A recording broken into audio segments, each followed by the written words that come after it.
Factory.com. Hi everyone, Chef Mark, and I'm here in my laboratory doing a little bit of cooking. Welcome to Appliance Factory in Mattress Kingdom. And I am cooking for one person. I have tips for cooking for one person or two people, and really simple. Take the recipe and double it for cooking for two people. And when you're cooking for smaller amounts of people, I like to keep it simple. Because if you're cooking for yourself or for yourself and one other person, you want it to go fast. You just want to have your fresh food on the table. Now, today I've got a little bit of a treat. I've got lots of leftover ingredients from some recipes that I've been experimenting with. I have a little leftover mini penne here. I was making some pasta salad, and I had a little bit more pasta than I had dressing, so I went ahead and kind of hung into that.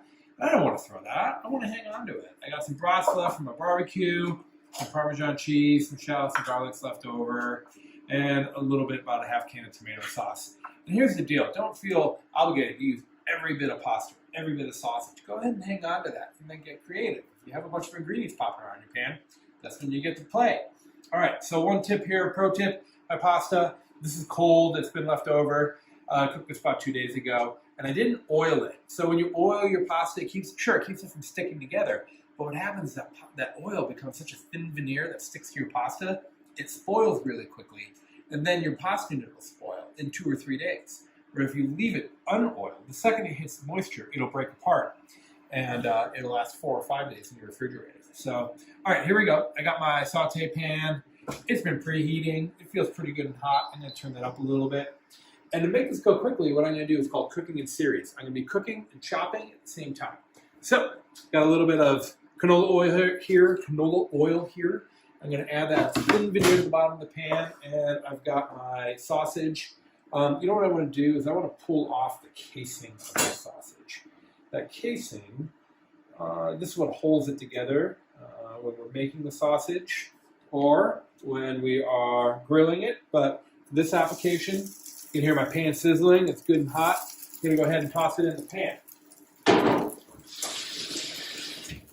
All right, everyone. I'm going to go ahead and break that up. I'm going to crush that with the back of the spoon here. You see how I'm not sticking?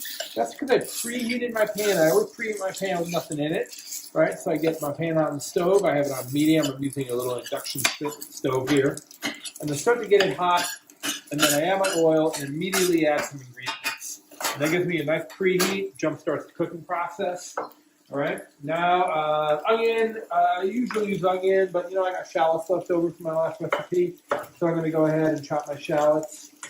And if you've been watching my videos, my cooking channel for a while, I always cut my onions really consistently.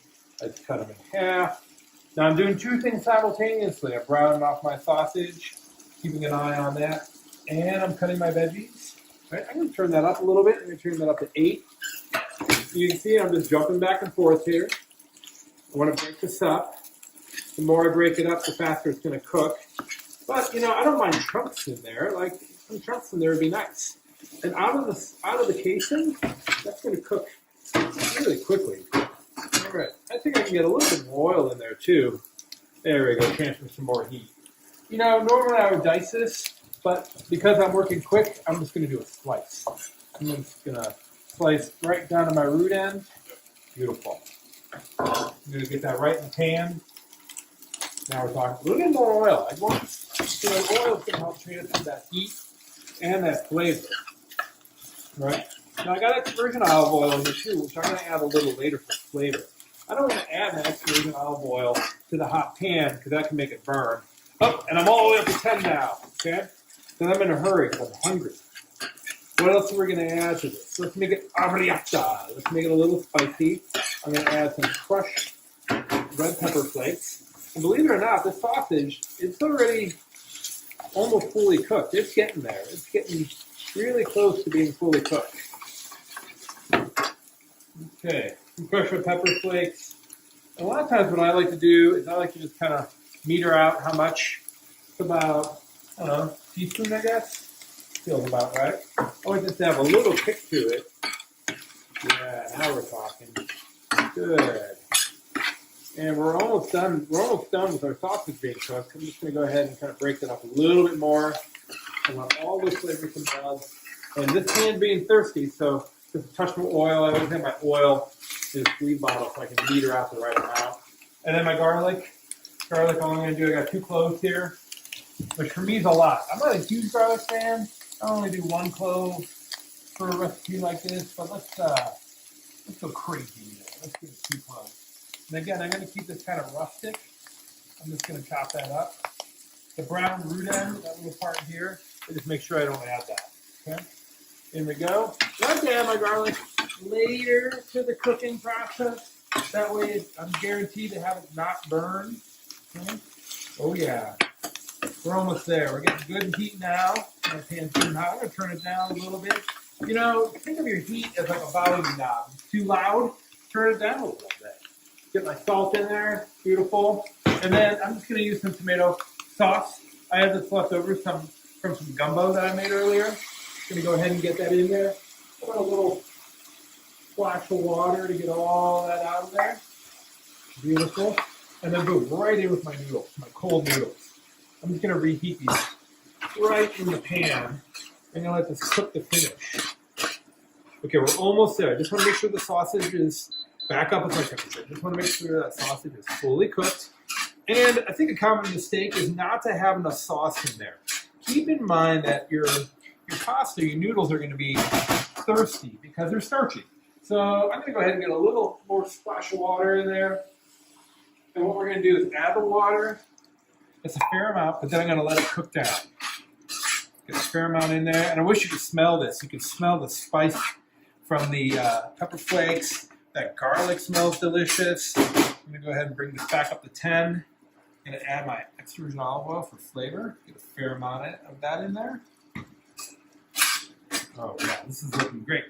So I didn't have to spend all day making a tomato sauce. By just using tomato sauce, pureed tomatoes, what I end up with is just a really bright sauce. It hasn't been cooked all day, so it is a little bit acidic, but that's okay, because I'm going to hit that with some cheese, and I think that'll kind of balance it out. Let me taste. Let me see how we're doing here. Let's see how my noodles are. That one's slippery. A little more salt. A little tip right here. I'm just going to take my cheese. I'm just going to get it in there. Instead of sprinkling on top, that's going to kind of help pull all of those flavors together. And there we go, folks. We got a meal for one. Just a quick sausage pasta. Got a really nice look to it. Minimal fuss.